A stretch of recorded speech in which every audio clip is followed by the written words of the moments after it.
그럼 우리 미국장 상황으로 좀 넘어가 보도록 하겠습니다. 오늘 또다시 사상 최고치 기록이 막 나왔습니다. 다우가 0.5% 상승을 했고요. S&P 500 0.8 오르면서 두 지수 모두가 다 사상 최고치 찍었습니다. 나스닥 지수는 0.9% 올랐습니다만 아직까지 사상 최고치까지는 조금은 남아 있는 상황인데 시간 문제인 것 같아요. 그죠? 저희가 지난주 금요일에도 모두 다 좋았습니다. 시장. 다 좋았고, 주간 상승률도 1%대 상승하면서 지금 5주 연속 랠리입니다. 지금까지 하면 6주 연속 이어지고 있는 상황인데, 지난주에도 상당히 좋았기 때문에 오늘은 조정이 나올 수도 있겠다라고 생각을 했습니다. 게다가 오늘은 미국이 공휴일이에요. 컬럼버스 데이, 아메리카 대륙을 발견한 날이라고 하죠. 그래서 공휴일이기 때문에 채권 시장도 오늘 휴장이고요. 연준도 쉬고, 각 은행들도 좀 쉬는 것 같고, 학교들, 공공기관들 오늘 다 휴무입니다. 근데 이제 민간들이 운영하는 이런 주식시장은 개장이 됐는데 아무래도 공휴일이다 보니까 거래도 좀 한산하고 경제지표 발표도 없죠. 공휴일이니까. 그래서 오늘 시장은 지난주 금요일날 많이 좀 올랐고 주간 기준으로도 지금 계속 기록이 나오기 때문에 쉬어가도 전혀 이상하지 않은 그런 상황인데 오늘도 지수가 이렇게 좋았던 거죠. 그래서 너무 좋았다. 그 이유는 아마도 이 실적 시즌에 대한 기대감이 아닐까라는 생각이 듭니다. 지난주 금요일 날 우리 금융사, 주요 금융사들, JP모건, 웰스파고, 블랙록 이런 기업들이 실적이 잘 나왔죠. 근데 그러면서 금융주들도 엄청나게 좋았고, 금융주들의 실적이 좋은 건 금융주는 단순 금융이 아니라 그 경제 전반의 영향을 받는 곳입니다. 대출도 그렇고 그 대출로 인해서 지금 이 부실 채권이 어느 정도 되는지도 가늠할 수 있고 이런데 실적이 너무 좋았기 때문에 진짜 미국 경제 괜찮은데라는 좀 자신감도 들었고 그러다 보니까 이제 이런 분위기가 오늘까지도 이어진 것 같습니다. 자, 근데 오늘은 또 재미있는 게 있어요. 이 차트를 하나 보겠습니다.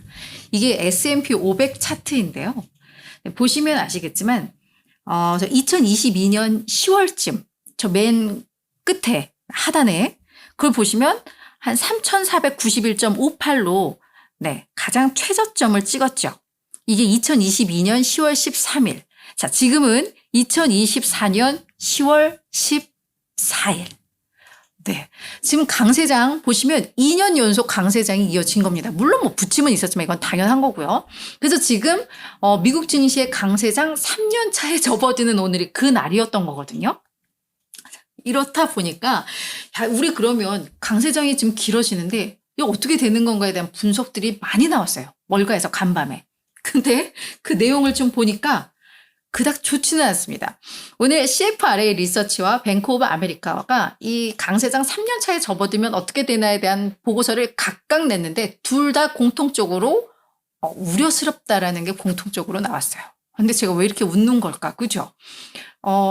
이걸 또 뒤집을 만한 또 내용들이 나오기 때문에 위안이 돼서 그런 거긴 한데 다만 올해에는 앞으로 12개월은 확실히 좀 마음의 준비는 해야 되나라는 생각도 드는 게 자, 일단 뱅크 오브 아메리카의 요 내용을 보면은 1950년 이후에 지금까지 강세장 특히 3년 차에 접어들 때까지 그러니까 2년 차를 잘 마무리한 그 흐름들을 봤더니 한 10번 정도가 있었던 것 같아요. 2, 4, 6, 8, 10.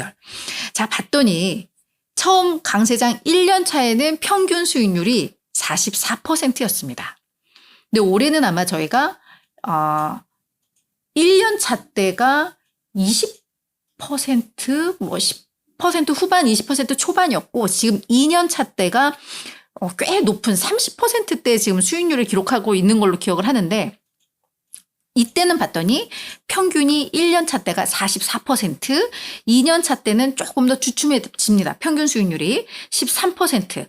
그러다가 이게 3년 차 12개월 요 평균 수익률은 마이너스 2가 됩니다.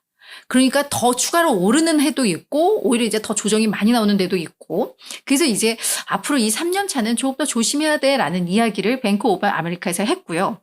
CFRA는 조금 더 어렵게 이야기를 했습니다. 이쪽에서는 1947년 이후에 S&P 500 강세장 3년차 패턴을 봤더니 11개월간 침체 가능성이 좀 높더라.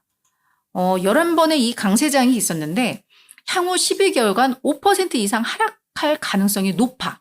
이때 평균들이 좀 그랬고 이 3년 차에 하락장으로 아예 전환을 하는 해도 적지 않았어 라는 분석이 좀 나왔습니다. 아무래도 강세장이 주장창 이어질 수는 없죠. 늘 이 시장은 패턴으로 주기로 움직이기 때문에 해서 이 3년 차에 접어들다 보니까 이제 이런 분석들도 많이 나왔는데 그래서 앞으로는 약간 좀 걱정이 돼. 잠재적 침체에 대비를 해야 돼라는 이야기들이 나왔습니다.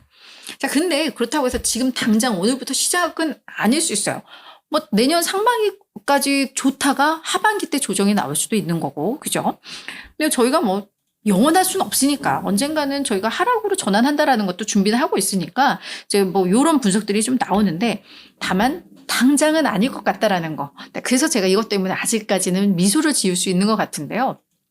뭐 오늘 진짜 보고서가 엄청 많이 나왔는데 전반적으로 분위기는 당분간 이 랠리는 이어진다입니다.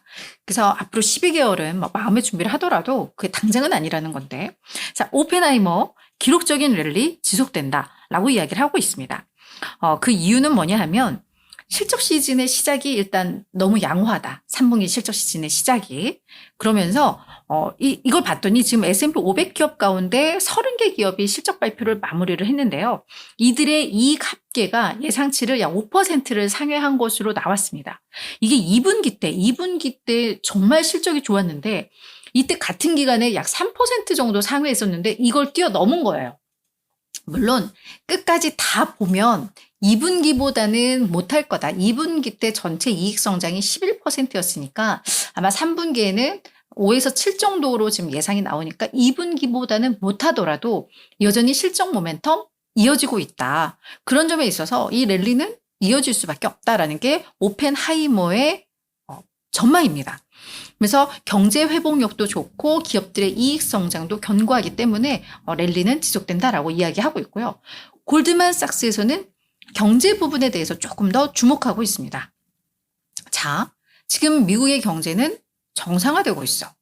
꺾인다 하고 있는데 꺾이지 않고 있고 정상화되고 있고 이제 이 경제 모멘텀이 지금부터 또 추가적인 증시 랠리를 지원할 수 있을 것 같다라고 골드만에서는 이야기를 하고 있고요. 뱅크 오브 아메리카에서도 앞서서 이제 앞으로 12개월은 조금 걱정되라고 하면서도 또 다른 한편에서는 괜찮다라고 이야기를 합니다. 지금 당장은. 왜? 이번 주에 9월 소매 판매 지표 발표가 있어요. 목요일 날. 근데 이때 이 소매 판매 지표가 미국 경기의 무착륙 가능성. 이거는 연착륙도 아니고 이 착륙을 하지 않는다라는 거예요. 무착륙 기대감을 높일 것 같다. 소매 판매 지표 상당히 괜찮을 것 같아 라고 하면서 이게 또다시 증시의 모멘텀이 될 것 같다 라고 뱅크 오브 아메리카에서도 전망을 했습니다. 그래서 당분간은 특히 이번 실적 시즌 때까지는 경제가 완전히 꺾이지 않을 때까지는 랠리는 이어진다라는 게 또 전반적인 평가라는 거. 요들뿐만 아니라 오늘 UBS에서도 뭐 비슷하게 또 얘기를 했는데요. 내년 6월 목표치 S&P 500 목표치를 6,200으로 제시를 했습니다. 지금 5,800, 900 이 정도 왔다 갔다 하고 있었는데 6,200 더 간다라는 거예요. 앞으로 한 8개월 동안. 여기서 뭐라고 했냐면 지금 경제 너무 견고하고 기업들의 실적 너무 견고해. 거기에 연준은 금리 완화 주기에 접어들었어. AI 성장 스토리는 여전히 유효해. 3분기 역시 실적 기대감, 실적 모멘텀 지속될 거야. 그러면 뭐 지금 계속 간다. 라고도 UBS에서도 또 얘기를 했거든요. 그러니까 지금 시장 분위기는 나쁘지 않다. 이런 게 오늘 시장에도 이어졌구나라는 생각이 좀 듭니다. 다만 우리가 이제 증시에 있어서 여러 가지 모멘텀들이 있어요. 근데 경제에 대한 모멘텀은 뭐 앞서서 이야기했던 것처럼 실적에 대한 모멘텀 앞서 이야기했던 것처럼 유지하되 금리 인하 기대는 좀 낮춰야 할 것 같습니다. 금리냐 경제 모멘텀이냐라고 한다면 사실 그게 더 맞는 거잖아요. 그죠? 자, 근데 금리 인하 기대는 낮춰야 할 것 같은데 크리스토퍼 윌러 이 연준 이사죠. 이 사람은 예상보다 빠른 경제 성장이 지금 나타나고 있다. 그래서 경제 데이터가 우리가 예상했던 것만큼 둔화되지 않을 수도 있을 것 같다. 그래서 지금의 이런 전반적인 데이터를 봤을 때 향후 금리 인하 속도에는 더욱 신중해야 한다라는 것을 이런 데이터들이 시사하고 있다. 알려주고 있다. 그래서 9월 이 50bp 인하 같은 속도는 앞으로 좀 어려울 것 같다라는 뉘앙스로 또 언급을 했습니다. 그래서 앞으로는 뭐 25bp 아니면 뭐 동결 이런 식으로 이제 완만한 추세, 금리 인하 추세, 완화 추세가 이어지지 않을까 또 시사하는 이런 멘트가 하나 나왔고요.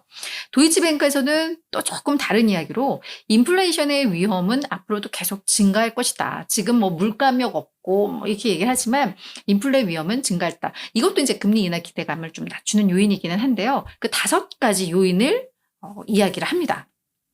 첫 번째, 주요 중앙은행들이 예상보다 더 큰 규모의 통화 완화 정책을 채택했다. 이거는 또 물가를 자극할 수 있다. 유동성이 많이 풀리니까요. 두 번째, 중국의 경기 부양책 및 중동의 지정학적 리스크, 긴장으로 인해서 요즘 상품 가격이 상승하고 있다. 이것도 물가 압력 자극하죠. 게다가 미국의 강력한 경제 데이터, 그리고 예상으로 했던 9월 CPI 보고서, 여기에 뭐 다 이제 종합적인 이야기일 것 같기도 한데요. 화폐 공급량 증가가 가속화되고 있다는 점에 있어서 인플레 이제 완전히 해결했다라고 보기에는 좀 섣부르다라고 이야기를 했습니다. 그래서 앞으로도 이런 경제, 물가 뭐 이런 상황 속에서 시장은 계속해서 힘겨루기 이어지면서 뭐 등락이 좀 나오지 않을까. 그렇죠. 하지만 당분간의 방향성은 상방인 건 맞다라는 게 좀 확인이 되는 것 같습니다. 자, 오늘은 월요일이었으니까 또 이번 주 주요 일정들, 실적 발표 일정들 또 봐야죠. 이번 주 경제 지표는 사실 목요일이 핵심인 것 같아요. 소매 판매 나오고 이날 산업 생산도 나오고요. 주간 신규 실업수당 청구 건수 나오니까 목요일이 가장 중요한 지표의 날이다라고 보시면 될 것 같고요. 지금 시장의 관건은 포인트는 이제 실적으로 많이 쏠리고 있습니다. 그래서 실적들은 좀 많이 주목을 해야 될 것 같은데, 자, 화요일 날 유나이티드 헬스, 유나이티드 에어라인 실적 발표 나오고요. 존슨앤존스, 그리고 나머지 대형 금융사들, 뱅크 오브 아메리카, 골드만삭스, 시티 등이 실적을 공개합니다. 16일에는 모건 스탠리 나오고요. ASML과 램 리서치, 반도체 쪽도 수요일 날 많이 몰려 있고요. 목요일 날 또 중요하죠. 넷플릭스가 실적을 공개합니다. 금요일에는 PNG사와 아메리칸 익스프레스, 이들이 실적 공개를 하니까 이것도 하나하나 체크를 해봐야 될 것 같습니다.